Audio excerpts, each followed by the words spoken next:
अभिनंदन, आभार, आदर, नमस्कार। मैं कुंदन कुमार सिंह महामना एजुकेशन हब के इस वीडियो में आप सभी का स्वागत करता हूं। तो दोस्तों, इस वीडियो के माध्यम से आप सभी के समक्ष इंडियन डिफेंस सिस्टम यानी कि भारतीय प्रतिरक्षा के बारे में कुछ महत्वपूर्ण प्रश्नोत्तर लेके आया हूं। कृपया करके ध्यानपूर्वक देखिए, सुनिए। ये आपके हर एक तरीके के एंट्रेंस एग्जामिनेशन के पॉइंट ऑफ व्यू से बहुत ही ज्यादा महत्वपूर्ण है, लाभदायक सिद्ध होंगे।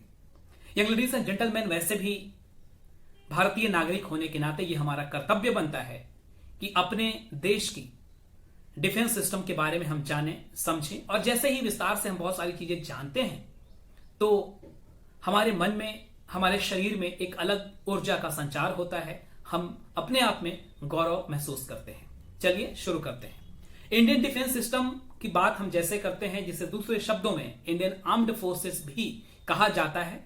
ये बेसिकली तीन चीजों को मिलाकर के बना है: इंडियन आर्मी, इंडियन एयरफोर्स और इंडियन नेवी। बाद में स्वतंत्रता प्राप्ति के बाद 1978 में यह महसूस किया गया कि हमारी समुद्री सीमाएं जो हैं, इंडियन नेवी के अलावा कोई और भी संस्था बनाई जाए जो और भी मजबूत कर सके। तो इंडियन कोस्ट गार्ड को 1978 में बनाया गया। तो बेसिकली मिनिस्ट्री ऑफ डिफेंस के अंदर ये चारों सेवाएं आती हैं: इंडियन आर्मी, इंडियन एयरफोर्स और इंडियन नेवी। और लास्ट जो है चौथा, Indian coast guard. Coast guard को छोड़कर ये तीनों सेवाएं जो हैं, ये स्वतंत्रता प्राप्ति के पहले से ही हमारे देश में मौजूद थी। हाँ, उनके नाम जरूर कुछ अलग थे, लेकिन ये सेवाएं पहले से ही मौजूद थी। इंडियन कोस्ट गार्ड 1978 में आया और ये भी मिनिस्ट्री ऑफ डिफेंस के अंदर में आता है। अब हम पॉइंट्स को डिस्कस करेंगे एक एक करके, बहुत इंपॉर्टेंट पॉइंट्स जो आपके एग्जामिनेशन पॉइंट ऑफ व्यू से काफी ज्यादा महत्वपूर्ण होंगे। सबसे पहला है Indian army, Indian navy, Indian air force. इन तीनों का हेडक्वार्टर कहां है? तो इन तीनों का हेडक्वार्टर एक ही जगह है, भारत की राजधानी नई दिल्ली में। तो तीनों में से किसी का भी प्रश्न पूछा जा सकता है कि हेडक्वार्टर कहां है, मुख्यालय कहां है, तो none other than New Delhi. इसके बाद दूसरा प्रश्न जो कि केबीसी में भी पूछा जा चुका है कि भारत के प्रथम रक्षा मंत्री कौन थे? तो भारत के पहले रक्षा मंत्री जो थे उनका नाम था बलदेव सिंह। इंपॉर्टेंट है, Baldev Singh was the first defence minister of our country. अब आगे बढ़ते हैं। थल सेना के भी 7 कमांड हैं, वायुसेना के भी 7 कमांड हैं और इंडियन नेवी के 3 कमांड हैं। कमांड बेसिकली क्या होता है? एक डिवीजन है जो अलग अलग देश के हिस्सों में वहां से कंट्रोल करता है, जो कि वैसे तो बहुत बड़ी सेना हो जाती है, तो उसको एक जगह से सिर्फ दिल्ली में रह के कंट्रोल करना थोड़ा मुश्किल होगा, इसलिए उसे डिवीजन कर दिया गया, उस पावर को थोड़ा थोड़ा डिवाइड कर दिया गया है, जिसका नाम एक कमांड से जाना जाता है। तो इस तरीके से ये, हालांकि प्रश्न ज्यादा पूछा नहीं जाता है, लेकिन फिर भी जान लीजिए कि इंडियन आर्मी के 7 कमांड हैं, इंडियन एयरफोर्स के भी 7 कमांड है, including maintenance and all 7 command है, और इंडियन नेवी के जो है वो 3 कमांड है। अब सबसे गौरव करने वाली बात अगली है कि भारतीय थल सेना जो है, इंडियन आर्मी जो है, वो पूरे विश्व में 3रे नंबर की सेना है। इसके बाद इंडियन एयरफोर्स जो है वो पूरे विश्व में 4थे नंबर की सेना है, और इंडियन नेवी जो है वो पूरे विश्व में अभी फिलहाल 5वें नंबर की सेना है। तो ये हमारे लिए बहुत ही गौरव की बात है। अब आगे बढ़ते हैं। प्रथम फील्ड मार्शल कौन थे? इनका नाम पूछा जाता है। प्रथम फील्ड मार्शल कौन थे? तो उनका नाम था general Manekshaw. General M Manekshaw was the first field marshal of our country. इसके बाद भारतीय थल सेना के प्रथम कमांडर इन चीफ कौन थे? तो उनका नाम था KM Cariappa, general KM Cariappa. Alright, तो ये थे कमांडर इन चीफ पहले। आगे बढ़ते हैं। कुछ इनसे रिलेटेड, मतलब सेना से रिलेटेड महत्वपूर्ण संस्थाएं हैं जो कहां पर है, ये जरूर पूछी जाती हैं बहुत बारी। तो राष्ट्रीय सुरक्षा एकेडमी यानी कि नेशनल डिफेंस एकेडमी कहां पर है? तो ये है खड़गवासला में, पुणे से लगभग 80 किलोमीटर की दूरी पर है। खड़गवासला में नेशनल डिफेंस एकेडमी बहुत ही खूबसूरत है। मुझे वहां जाने का मौका जरूर मिला है, एक बार घूम के आया हूं। वहां पर 8500 एकड़ में फैला हुआ खूबसूरत जगह, चारों तरफ पहाड़ियों से घिरा, और गजब की ट्रेनिंग होती है वहां पर। इसके बाद वायुसेना एकेडमी कहां है? वायुसेना एकेडमी जो है ये है हैदराबाद में, डुंडीगुल जगह का नाम है। डुंडीगुल में इंडियन एयरफोर्स एकेडमी है।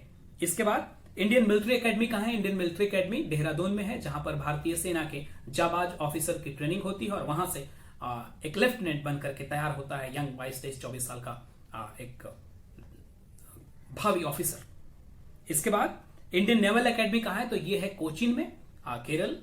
कोचीन एजीमाला जगह का नाम है, स्पेसिफिक जगह की बात करें, otherwise Cochin is the right answer.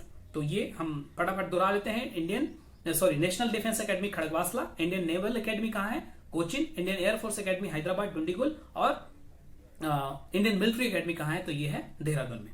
आगे बढ़ते हैं। भारतीय नौसेना के प्रथम अध्यक्ष कौन थे, तो ये थे वाइस एडमिरल आर.डी. कटारी। आर.डी. कटारी भारतीय नौसेना के प्रथम वाइस एडमिरल थे। अब जान लीजिए कि इन तीनों सेनाओं का जो हाईएस्ट ऑफिसर होता है वो कौन होता है, जान लेना बहुत जरूरी है। तो देखिए, इंडियन आर्मी में जो सर्वोच्च अधिकारी होता है, जो उनका कमांडर इन चीफ होता है, वो जनरल रैंक का होता है। इंडियन नेवी में जो हाईएस्ट ऑफिसर होता है वो एडमिरल रैंक का होता है, और इंडियन एयरफोर्स में जो हाईएस्ट ऑफिसर होता है वो एयर चीफ मार्शल रैंक का होता है। ऑलराइट, तो जो अभी वर्तमान में आर.के.एस. भदौरिया हैं, और हमेशा ही current affairs point of view से जो भी इंडियन नेवी, इंडियन आर्मी और इंडियन एयरफोर्स का चीफ होता है हमें पता होना चाहिए, पूछा जाता है जनरली। इसके बाद साल 2019 में ही ये तीनों सेनाओं का एक कमांडर इन चीफ बनाया गया, सीडीएस नाम से, चीफ ऑफ डिफेंस स्टाफ, जो जनरल बिपिन रावत भारत के पहले चीफ ऑफ डिफेंस स्टाफ बनाए गए। तो ये भी बहुत इंपॉर्टेंट है एग्जामिनेशन पॉइंट ऑफ व्यू से। चलिए आगे कुछ और भी बात कर लेते हैं। वायुसेना के पहले भारतीय अध्यक्ष कौन थे, तो उनका नाम था air marshal Subroto Mukherjee. Air marshal Subroto Mukherjee was the first commander in chief of Indian air force. Alright, इसके बाद भारत का सर्वोच्च वीरता पुरस्कार गैलेंटरी अवार्ड का नाम क्या है, परमवीर चक्र। परमवीर चक्र is the highest gallantry award, और मेजर सोमनाथ शर्मा इसे पाने वाले प्रथम व्यक्ति थे जिन्होंने अपनी पढ़ाई नैनीताल के शेरवुड कॉलेज से की थी, और उसी स्कूल के प्रोडक्ट अमिताभ बच्चन भी हैं। आगे बढ़ते हैं। तीनों सेनाओं का अध्यक्ष कौन होता है, तीनों सेनाओं का अध्यक्ष जो होता है वो राष्ट्रपति होता है। ठीक है, प्रेसिडेंट इन तीनों सेनाओं का अध्यक्ष होता है, और ये मिनिस्ट्री ऑफ डिफेंस के अंदर में आती है।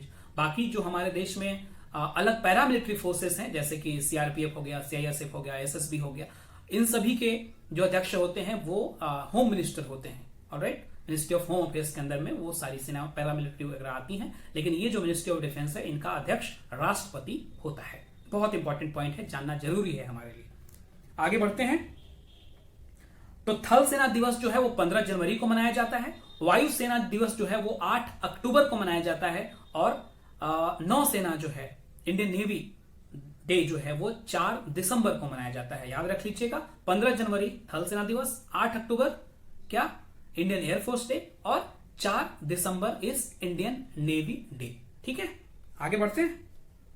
कुछ बहुत इंपॉर्टेंट, भारत में बनी पहली पनडुब्बी का नाम आईएनएस शाल्की था। भारत में बनी पहली पनडुब्बी कौन सी थी, आईएनएस शाल्की। देखिए, पनडुब्बी वो चीज होती है जो समुद्र के अंदर में उसका बहुत कम भाग दिखाई पड़ता है ऊपर से, और ज्यादा भाग जो है उसका ऑलमोस्ट 1/9 जो हिस्सा है वो समुद्र के अंदर में ही रहता है, पानी के अंदर में रहता है, और अपने आप को सारी चीजें तैयार करके रखता है। और जहां पर भी जरूरत पड़ती है अगर, तो वो जाकर के अपने इंडियन नेवी के ऑफिसर्स को, जवान को, मार्कोस को वहां पर उसके लिए, उस चीज का मुकाबला करने के लिए लेके जाती है, या फिर सारे सिस्टम वहां पर लगे होते हैं जो उस तरीके से मुकाबला करता है, तो उसका नाम पनडुब्बी होता है। ऑलराइट, सबमरीन इसे अंग्रेजी में कहते हैं।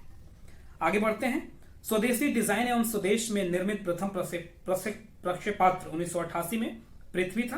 पृथ्वी मिसाइल है बेसिकली। ऑलराइट, आगे बढ़ते हैं। प्रथम विमान वाहक युद्धपोत कौन सा, तो आईएनएस विक्रांत। विमान वाहक युद्धपोत वैसा विमान वाहक युद्धपोत जो है, जो कि उसी के ऊपर में हेलीपैड टाइप का बना होता है, रनवे बना होता है, जहां से जो लड़ाकू विमान होते हैं वो उड़ सकते हैं। ठीक है ना, तो वो आईएनएस विक्रांत था पहला युद्धपोत। आगे बढ़ते हैं।